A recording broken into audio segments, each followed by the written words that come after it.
Hi, everybody. This is Gad Saad.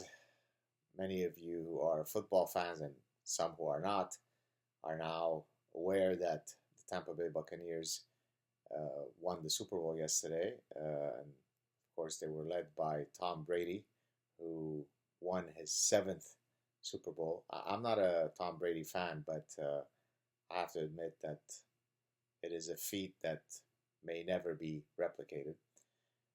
And so I've often told you in many different forums and certainly in the Parasitic Mind that identity politics and critical race theory and all the associated idea pathogens that come with such racist nonsense is a true cancer to the human spirit because it takes everything that's beautiful about individual dignity, individual freedom, individual accomplishments, and it destroys it in its tribal path. So I'd like to read for you an exchange that took place yesterday on Twitter. Was not so much an exchange. Someone posted something and then I offered a rebuttal. So this is by a woman by the name of Bree, at least the handle is at Bree Newsom, and the handle of the Twitter account is Unite in Justice for the Poor and Oppressed, and it's a verified blue tick, so you know that she's serious and fierce. This is her take from Tom Brady's accomplishment yesterday. There is an enormous amount of racial undertones to this entire convo about Brady being the best athlete of all time in a way that willfully ignores black athletes, past and present, as well as the ongoing systemic discrimination against black athletes in the quarterback position. So, if you read the first part, saying that Tom Brady might be the all-time greatest athlete, which I hardly think he's that. If you're talking about across all sports, he's hardly that. He's not even in the conversation. But that notwithstanding, she's saying, well, why you're talking about him when, let me read it again. This entire convo about Brady being the best athlete of all time in a way that willfully ignores black athletes past and present.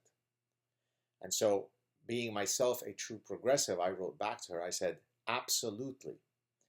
Great black athletes have been completely ignored.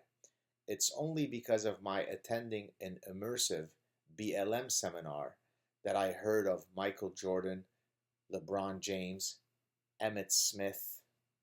If you don't know who that is, that's the leading rusher in the NFL of all time. Kobe Bryant, Jerry Rice, who's the leading receiver in the NFL of all time, and the other 13 trillion top black athletes. So this person could not for a second let down her peddling of victimology and just say, here's a guy who's really done something special. Let's honor him. And tomorrow we could return to our hysteria where, NBA stars who are black are too afraid to walk on the street because of the genocide that's taking place in the United States. Remember, many very, very progressive people say this every day. LeBron James was afraid to walk out of his house to go to a game because, he's just a black man who takes his life in his hands when he has to go to the Staples Center. So there you have it, folks. Were it not for BLM activism, I certainly would have never heard of Michael Jordan. And so I'm thankful that these voices of color are fighting against the erasure of all of these brilliant black athletes, which otherwise we would have all been completely unaware of. Take care, everybody.